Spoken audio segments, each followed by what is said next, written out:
የምትመለከቱት ኩዊንስ ፓርክ ይባላል።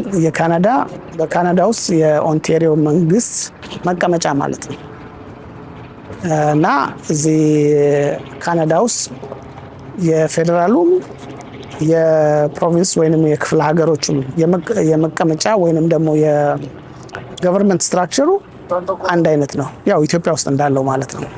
ይሄም ራሱን የቻለ መንግስት አለው። የክፍለ ሀገሩ እንደገና ያው ሶስት መንግስቶች ናቸው። ከተማዎቹ አስተዳደር ደግሞ ለብቻ ራሱን የቻለ አለው።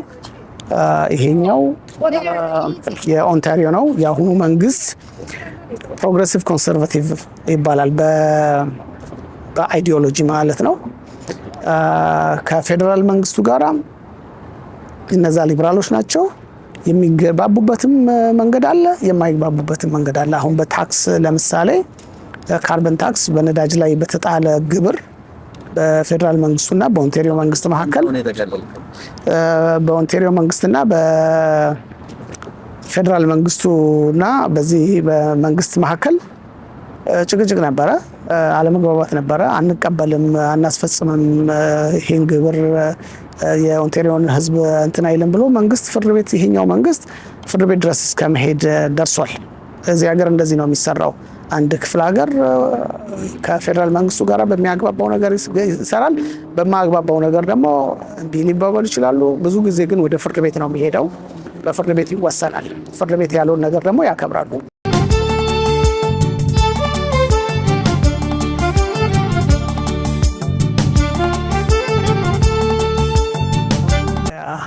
እንግዲህ ተመልካቾቻችን እንደምትከታተሏል የብርሃን ቴሌቪዥን ዛሬ ከኢሳያስ ከብርሃን ቲቪ ባልደረባ ጋር እዚህ ኩዊንስ ፓርክ ነው የምንገኘው።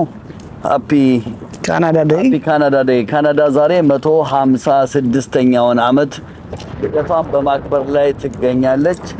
እና ኢሳያስ በአንዳንድ ጉዳዮች ላይ ለመነጋገር ወደዚህ ብቅ ብለናል። አክቹአሊ እዚህ መዘጋጃ ቤቱ አካባቢ ነው ዛሬ በዓል ያለው ተብለናል። እዚህ ጋር በየአመቱ ይደረጋል። ከኮቪድ በኋላ ቀርቷል። እንግዲህ ይሄን አስመልክቶ ነው ኢሳያስ እንኳን አደረሰ የኩዊንስ ፓርክ እንኳን አብሮ አደረሰን። ኩዊንስ ፓርክ ማለት ለሰዎች እንደሚያውቁት የፕሮቪንሻል ወይንም የኦንታሪዮ መንግስት መቀመጫ ማለት ነው። ወይንም የኦንታሪዮ መንግስት ፓርላማ በእኛ ሀገር እንደሚባለው መቀመጫው ቦታ ማለት ነው። እንግዲህ በኋላ እንትኑን ታሳያቸዋለህ። ምናልባት እድል ካገኘን በኋላ ወይም ውስጥም ገብተን አንዳንድ ነገር እናያለን እናስጎብኛለን ብለዋል። እንደዛ አለ ማለት ነው። እና እንኳን አብሮ አደረሰን 156ኛ አመት መሆኑ ነው አይደለም? ያ 156 አመታችን ነው። ካናዳ በጣም የሚገርም ነገር ገና 156 እኮ ልጅ ነው። ምናልባት የኛ ቀድማያት ማለት ነው። እንደ ሀገር እንግዲህ ኮሎኒያል ሀገር እንደሆነ ሳንረሳ ማለት ነው። 156 የመጀመሪያው ኮንፌዴሬሽን የተደረገበት ነው። መታወቅ ያለበት አሁን ያሉት 10 ክፍለ ሀገሮች በሙሉ የዛን ጊዜ ሁሉም አልነበሩም ኮንፌዴሬሽን ውስጥ፣ በኋላ እየገቡ አሉ። ኦንታሪዮ፣ ኩቤክ የቱስ 4 ናቸው 5 ናቸው የመጀመሪያውን እንትን ይሄ የሚከበርበት ቀን ማለት ነው። ሌሎቹና አልበርታ፣ ብሪቲሽ ኮሎምቢያ ምናምን በኋላ ነው ፌዴሬሽኑን ጆይን ያደረጉት በተለያየ ጊዜ ማለት ነው። የመጨረሻው ኒውዚላንድ መሰለኝ ፌዴሬሽኑን 1949 ነው ጆይን ያደረገው ማለት ነው። እና የካናዳ ታሪክ እንግዲህ ባጭሩ ከኮሎኒያል ታሪክ ጋር የተያያዘ ስለሆነ እዚህ ፈረንሳይና እንግሊዞች ናቸው የተዋጉት አይደል? ትልቁ በሰፊ እንግሊዞች መጀመሪያ ፈረንሳዮቹ ናቸው የመጡት። ያው በኋላ እንግሊዞቹ መጡ። እነዛኞቹ በኩዌክ ሳይድ የነበሩት ማለት ነው። አሁን እንግዲህ የታሪክ ትምህርት መስጠት እዚህ ላይ ይከብዳል። እኛ ዝም ብለን ስለቀኑ ብቻ ነው እና ትንሽ ደግሞ ከሀገራችን ሁኔታ ጋር እናያይዘዋለን። እንግዲህ ያዛል ብለህ ነው እምልህ እንግዲህ ሀገራችን በታሪክ መቼም የካናዳ ታላቅ ነች። አዎ የታላቅም ታላቅ ነች። 3000 ዘመን ወይንም ደግሞ ከሉሲ ጀምሮ ስታስበው አፍሪካ በተለይ ኢትዮጵያ ትልቅ ሀገር ነች። አሁን ደግሞ ያለንበትን እየተመለከትን ነው።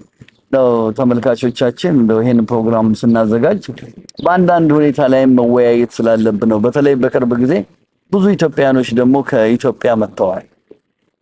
የሚገርማችሁ ነገር ሁል ጊዜ ይመጣል ሰው ሁል ጊዜ ኮንቲኒየስሊ ይመጣል። ግን ባለፈው ጊዜ በብዛት የተወሰኑ ሰዎች በብዛት መጣ ነው እንጂ ኢሳያስ እጅግ በጣም ብዙ ሰው ነው እንጂ ኮንቲኒየስሊ በትምህርት በመንግስት ስራ እየመጡ የሚቀሩ በትዳር አሉ። ዋናው እንግዲህ በትዳር እንኳን የሚመጡት ያው በትዳር ስለሆነ ለስደተኞችም አይታዩን። በስደት የሚመጡት ግን በመንግስት ስራ መጥተው የሚቀሩት በስፖርት መጥተው የሚቀሩት እና በተለይ በትምህርት መጥተው የሚቀሩት ናቸው አሁን በብዛት ያሉት። በትምህርት መጥተውና ኢንቪቴሽንም አለ። በተለያየ ሁኔታ መጥተዋል። ኢትዮጵያውያኖች ናቸው። በዚህ በቶሮንቶ ለመጀመሪያ ጊዜ እኔ ነኝ ሄጄ መጎዳዳቸውን አይቼ እርዳታ እንዲደረግ ያደረኩት። ግን ወገኖቻችንን ኢትዮጵያውያኖችን በጣም በሚገርም ሁኔታ አመሰግናለሁ። ብዙዎቹ አንዳንድ 2 10 12 ልጆች ወስደው ያስቀመጡ አሉ። የካናዳ መንግስት እንደምታውቀው ባለፈው ሜይ ጀምሮ የፈንድ ትንሽ ገንዘብ ከታ አድርጓል። በዛ ኬዝ የተነሳ ሼልተሮች የሉም ነበረ እና እርዳታው እየተካሄደ ነው። አሁን በአሁኑ ደግሞ ሰዓት በኢትዮጵያ ማህበር በቶሮንቶ እና አካባቢ ትናንትና ሜጄ ነበር። ቁርስ፣ ምሳ፣ እራት እዛ ህዝቡ በሙሉ ሬስቶራንቶች እንደዚህ ኖርማል ሰዎች ዛሬ እኔ ቁርስ አበላለሁ። አሁን በዚህ ሰዓትም እኛ እዚህ ሆነን እዛ በጣም ብዙ ሰዎች አሉ ምሳ እየበሉ ነው። እሱን እንደ ኢትዮጵያዊነት ከልብ እናመሰግናለን። አው እዚህ ላይ ግን እኔ አንድ ነገር ግልጽ ማድረግ ፈልገው ባለፈው ጊዜ ፕሮግራሙ ሲዘጋጅ በካናዳ እየተባለ ነው። እንዲያውም እዚህ ላይ ለናነሳው እንፈልጋለን። ለሰይፉ ፒክ አድርገውት ነበር ይሄንን ሰይፉ ፋንታውን ከዛ ለታሪኩ እንኳን ክሬዲት አልሰጡም ለነገሩ አይደለ ቪዲዮውን ሲጠቀሙ። ግን ለማንኛውም ካናዳ እየተባለ ነው የተነገረው እዛ ላይ። ይሄ ሀፕን ያደረገው የሼልተር ችግር የነበረው አንደኛ ቶሮንቶ ውስጥ ብቻ እንደነበረ ኦኬ ካትም የነበረው እዚህ ቶሮንቶ ውስጥ ነው የነበረው። ስደተኞች ከመጡ በኋላ እንደ ሁኔታው በተለያዩ ከተሞች ውስጥ መሄድ እንደሚችሉ ማወቅ አለባቸው። ይሄ ማለት አትምጡ ማለት እንዳልሆነ ኦኬ። ይሄ ችግር ያለው የነበረው አሁን ለጊዜው ያለው ቶሮንቶ ከተማ ውስጥ ብቻ እንደሆነ። ካናዳ በጣም ትልቅ ሀገር ነው በቆዳ ስፋት ማለት ነው።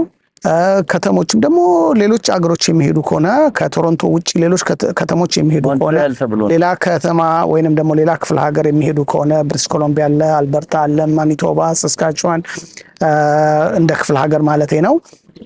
ወደ ኢስት ኮስት ኒው ብራንስዊክ አለ፣ ኖቫ ስኮሻ አለ።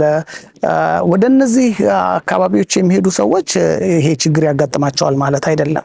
ይሄ ችግር ያጋጠመው የሼልተር ወይንም ደግሞ ለጊዜው እንትን ያለው ቶሮንቶ ከተማ ብቻ መሆኑን እዛ ላይ በደንብ አልተገለጸም። ካናዳ እየተባለ ነበር ሲወራ ነበር። በነገራችን ላይ እንደውም የገረመኝ ለሰይፉ ፋንታውን አንጋፋ ጋዜጠኛ ብርሃን ቴሌቪዥንን ሳይጠይቅ ያለ ፈቃድ ቪዲዮን መውሰዱ በጣም እዚህ ላይ ተቀራቸው ኔክስት ታይም እንደዚህ አይነት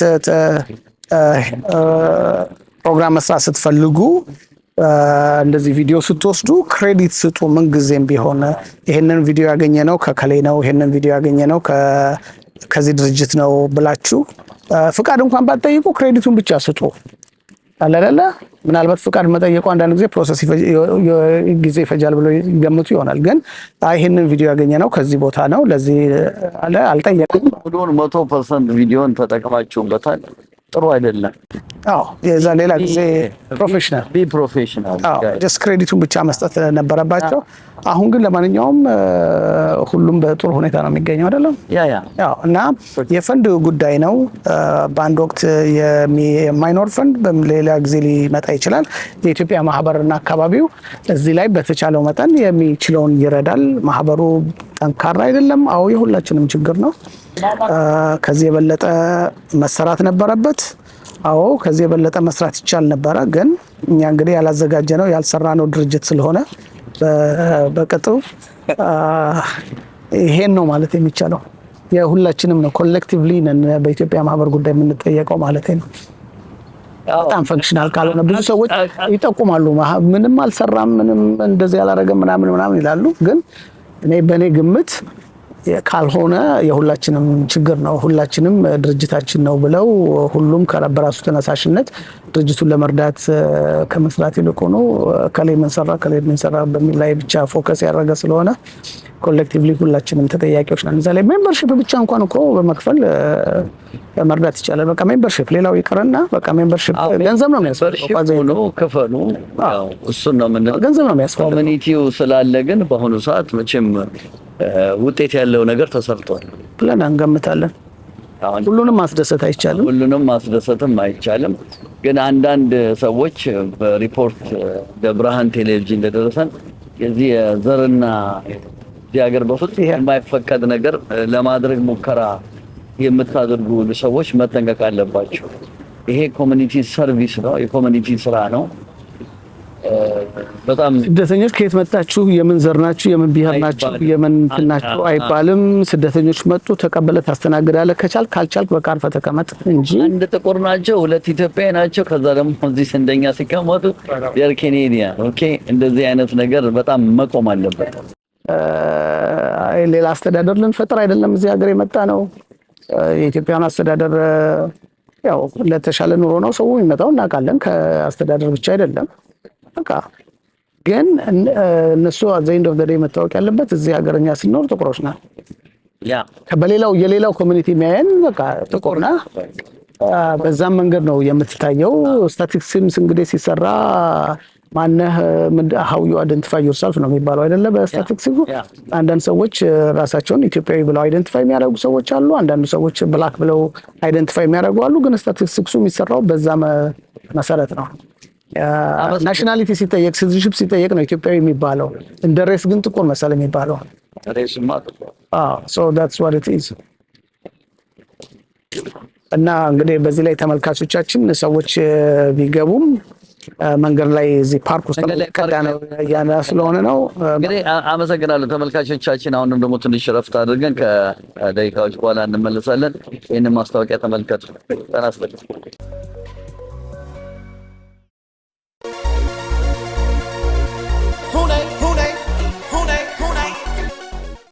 ኢግናስ ቶሮንቶ ሃሚልተን ቻፕተር ጁላይ 15 ቀን 2023 ዓ.ም የመርከብ ላይ ጉዞ አዘጋጅቶ ይጠብቃቸዋል።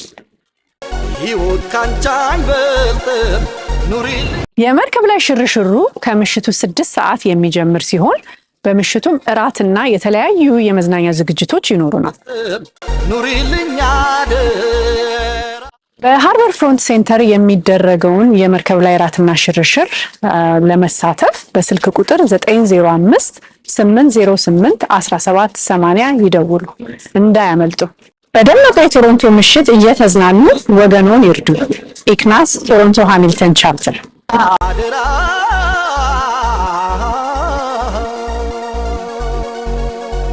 ተመልካቾቻችን ተመልሰናል። እናመሰግናለን። ኢሳይያስ አመሰግናለን። በሁለተኛ ደረጃ የምመለከተው ነገር እንግዲህ ጁላይ 15 2023 ከ6 ሰዓት ጀምሮ በትልቅ መርከብ 6 ፒኤም ጀምሮ የመርከብ ሽርሽር አለ። ግን ምንድነው የመርከቡ ሽርሽር? ዝም ብሎ መንሸራሸር ብቻ ሳይሆን ትኬት አለው። ከዛ ከትኬቱ የሚመጣው ገቢ ድሃ ወገኖቻችንን የምንረዳበት ነው። ተፈናቀሉ፣ ተራቡ፣ መንግስት የማያቸው ብዙ እጅግ በጣም ብዙ አሉ። አሁን የመንግስትም ፖለቲካ ሳይሆን ስለ ወገኖቻችን እንግዲህ እርዳታ የሚቀር አይደለም። ያንን አስመልክቶ አንዳንድ አስተያየቶች ይመጣሉ። ምን ሰው እየተፈናቀለ ነው፣ ለምንድነው የምንረዳው፣ ለምንድነው እንዲህ የምናደርገው? እሺ ምን እናድርግ ነው ጫወታው። እሺ ፖለቲካው መሰራት አለበት። በአጠቃላይ መደረግ ያለበትን ነገር መደረግ አለበት። ከርዳታው መቀጠል አለበት። ሌላው ደግሞ ብዙ ሰው አንደርስታንድ ያላደረገው ኢሳያስ ይሄ የመርከብ ጉዞ እኛ እርስ በርስ የምንተዋወቀው እዚህ ሀገር ላይ በጣም ይገርማቸዋል። በልጆች ጉዳይ፣ በትዳር ጉዳይ፣ በኮሚኒቲ በቤተክርስቲያን ጉዳይ ብዙዎቻችን እንገናኛለን እና በጣም የሚገርመው ነገር አብረን ሆነን ነው አንድ ነገር ሶልቭ ማድረግ። ሌላው ኮሚኒቲ በጣም ይረዳዳል፣ አብሮ ይሆናል። ለመፍረድ ማለት ነው። ቶሎ ለመፍረድ ቶሎ አስተያየት ለመስጠት ብዙዎቻችን እንቸኩላለን። እኔ ጋርም እየተደወለ አንዳንድ ሰዎች አስተያየት እየሰጡ ነው። እንግዲህ ምንድነው ጁላይ 15 በመርከብ 340 ሰው የሚይዝ ትልቅ መርከብ ነው። እዛ ላይ ተገኝታችሁ ሁላችሁም እንድትዝናኑና ከዛ ከመርከቡ ከወጪ ጋር የቀረበው በኢክናስ ካናዳ የኢትዮጵያዊ ድርጅት ነው። ይሄ የዘር የሃይማኖት የምናምን አይደለም፣ ሁሉም ሰው የሚሳተፍበት እና ይሄንን እላለሁ። የዛን ቀን እንገናኝ። አመሰግናለሁ። ገቢው የሚውለው ከዛ የሚተርፈው ለተፈናቃዮች ከዚህ በፊት ኢክናስ ስለሰራ ይሄንን ነገር እንግዲህ ተነጋግረውበት ለሚያስፈልገው ቦታ ላይ ካሉ ተፈናቃዮችና ካለው ችግር አንፃር ይሄ ምንም የሚባል ገንዘብ አይደለም የሚሰበሰበው። እውነቱን ለመናገር ችግሩ ከዛ በላይ ነው፣ ግን ምንም ካለማድረግ ይሻላል ከሚል ነው። ትክክል። አመሰግናለሁ። እንግዲህ ይህ በእንዲህ እንዳለ አሁንም ካናዳ 156ኛውን ዓመት በዓል እያከበረች ነው። እኛም እረፍት ነን። ሎንግ ዊኬንድ ነው። እስከ ሰኞ እረፍት ነን፣ እየተዝናናን። ፋየርወርክስ ወይንም ርችት የሚተኮሰው ደግሞ ማታ ያው የተለያዩ ቦታዎች አሉ፣ ግን ለዳውንታውን የሚቀርበው አሽብሪጅ ቤይ የሚባልበት ወደ ውድባይን ቢች አካባቢ ያለው ቦታ ላይ ነው ማለት ነው። 10 PM አካባቢ ነው የሚደረገው። እንግዲህ አሁንም እኮ ተተኩሷል እዚህ ጋር ሲፈነዳ፣ አሁን ድምፁን ሰምታችሁ። መድፉ ይሄኛው መድፍ ነው፣ ያኛው ርችት ነው። እና ይሄንን ይመስላል። ኢሳያስ ሌላ የምንነጋገረው ነገር አለ ስለ ኢትዮጵያ ጉዳይ? አዎ፣ ተሽሽስቲ